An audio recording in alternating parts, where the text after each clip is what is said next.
సమస్యకైనా పరిష్కారం చెప్తావా? ఏ సమస్య చెప్తా? నా సమస్యకే కాదు, నా అభిమానుల సమస్య కూడా. ఎవరి సమస్యకైనా నాకు సమస్య ఉందండి. చెప్పు. నీ వయసు అలాంటిది, ఆటోమేటిక్ గా సమస్యలు ఉంటాయి. ఆ సమస్య వచ్చిన కానీ ఆకలి ఎత్తలేదు, అన్నం తినబుద్ధేత్తలేదు, ఏ పని చేయబుద్ధేత. ఏంటది సమస్య? ఏంటంటే నేను నల్లగా ఉంటానండి. ఓకే, అది మనకి అందరు చూసే వాళ్ళందరూ తెలుసు. మా ఆవిడ కూడా నల్లగా ఉంటుందండి. అది ఇక్కడ ఇంకా ఎదురున్నాడు తెలుసు ఆ విషయం. మా ఆవిడ తెలిసి బట్టన్స్ పెడుతున్నాడు. మా ఇద్దరికి పుట్టిన కుర్రోడు తెల్లగా పుట్టాడండి. అప్పుడు ఆకలి ఎత్తలేదు, అన్నం తినబుద్ధి ఎత్తలేదు, ఏ పని చేయబుద్ధి ఎత్తలేదు. ఏంటి నువ్వు నల్లగా? నీ నల్లగా. మీ ఆవిడ కూడా నల్లగా? నల్లగా. వాడు మాత్రం తెల్లగా పుట్టాడు. మీ ఇంట్లో పెత్తనం ఎవరిది? పెత్తనం మా ఆవిడదేనండి. మరి పెత్తనం దానిప్పుడు ఎత్తనం ఎవరిదైతే అంటే ఇష్టాచారం మాట్లాడుతున్నారు. ఏంటి ఏంటి పైకి వస్తున్నాయంటే మోడీ గారితో పరిచయం ఉందన్న ఫోన్ లో మాట్లాడా. ఏంటి మన ప్రధాని మోదీ గారితో ఫోన్ లో మాట్లాడారా? నాన్న పెట్టేయమన్నారు. ఏమంటారు? నా గమనం చుట్టాలే. సరే, మన టీంలో ఎవరు అందాల తార ఎవరు?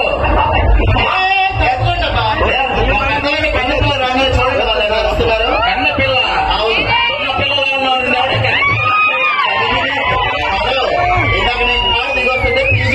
ఆర్గనైజర్ మురళి గారు నాకు లవ్ లెటర్ ఇచ్చారు తెలుసా? మురళి గారు ఆవిడ అందులో ఏముందనుకుంటున్నారు? చిరంజీవి గారు ఇవ్వలేదా? అందులో ఏముందనుకుంటున్నారు? ఏముంది? ఏలియానా ఉంది. సరిగ్గా చదువు. అది ఇలియానా ఉండదు, ఏలియానా ఉండదు. చదివేవా? హలో, అదిగో నువ్వు ఇలియానా అంటే పవలా పోయింది అందులో. అలా కాదండి. సరే, ఇప్పుడు దాకా ముసలోడ మీద ఎగిరారు కదా సార్, నేను ఒక క్వశ్చన్ అడుగుతా. చెప్పు. దుబ్బుతూ రోడ్డు మీద మన ఇద్దరు అలా నడుచుకుంటూ వెళ్తున్నాం అనుకో. మాకు పని ఏం లేదు, నీకు పనులు నడుచుకుంటే వెళ్ళు. అలా కాదు అనుకో.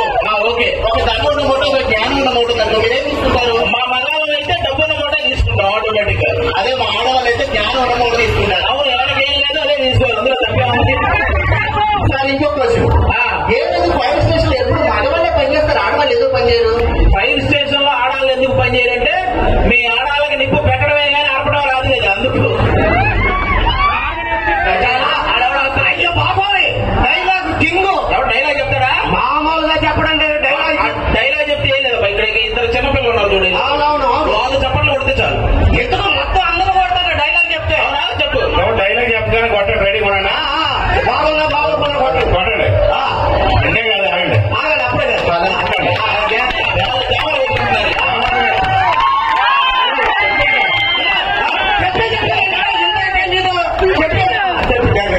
ధర్మ పరిరక్షణ ధురంధరుండ, సకల పాప శిక్షణ దక్షుండ, సుబ్బారావు కొడుకు సున్నుండ. బాలేదా? బాలేదనే కబడ్డీ పోటీకి అమర్చించా. వీళ్ళంతా కబడ్డీయా? ఒక్కరోజు ఈ కింద వేసుకోండి అమ్మా చాలు. నాకు చాలా ఆనందం. మా జీవితం కాదు ఏంటి తల దెబ్బేంటిది? ఇదే నిన్న మార్కెట్ లో సుబ్బారావు గారు రాడు తీసుకుని కొట్టాలి. ఆ సుబ్బారావు రాడు తీసుకుని కొడితే నువ్వు చూస్తా ఊరుకున్నావా? నీ చేతుల్లో ఏమి లేదా? ఎందుకు లేదు? వాళ్ళ ఆవిడ చేయి నా చేతుల్లోనే ఉంది. అప్పుడు బట్టలు ఉతికిందలే. బట్టలు ఉతికి దెబ్బలైతే నా ఒంటి మీద ఉన్నప్పుడే ఉతికిందిరా. నీకు అవసరమా? వస్తాడు నాకు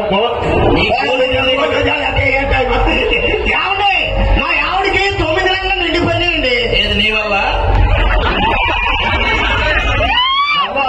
కదా అంటే మా పిల్లలు పుట్టరా నాకు. మా ఆవిడకి 9 నెలలు నిండిపోయినాయండి. హాస్పిటల్ తీసుకెళ్లాను. డాక్టర్ గారేమో పరీక్ష చేయాలని ఆపరేషన్ థియేటర్ లో తీసుకెళ్లారు. ఈలోగా ఆఫీసులో అర్జెంట్ పని ఉందని ఫోన్ వచ్చింది. నేనేమో ఆఫీస్కి వెళ్ళాలి, నేను జారిపోతున్నట్టు. ఏంటి కాలుగాలు కుక్కలా తిరుగుతున్నావు? ఎవడైనా కాలుగాలు పిల్లి అంటారు కానీ కుక్క అంటారా? ఎందుకు అలా? సరే కానీ మీ అక్కడే 9 నెలలు నిండిపోయినాయి. ఓకే. హాస్పిటల్ తీసుకొచ్చాను. ఈలోగా ఆఫీసులో అర్జెంట్ పని ఉందని ఫోన్ వచ్చింది.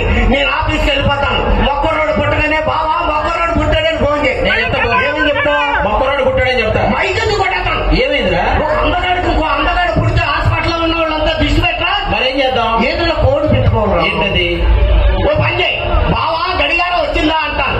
నువ్వు గడియారం వచ్చిందని కానీ మొక్కరోడు పుట్టినట్టు అర్థమైపోతుంది. ఏం లేదంటే మొక్క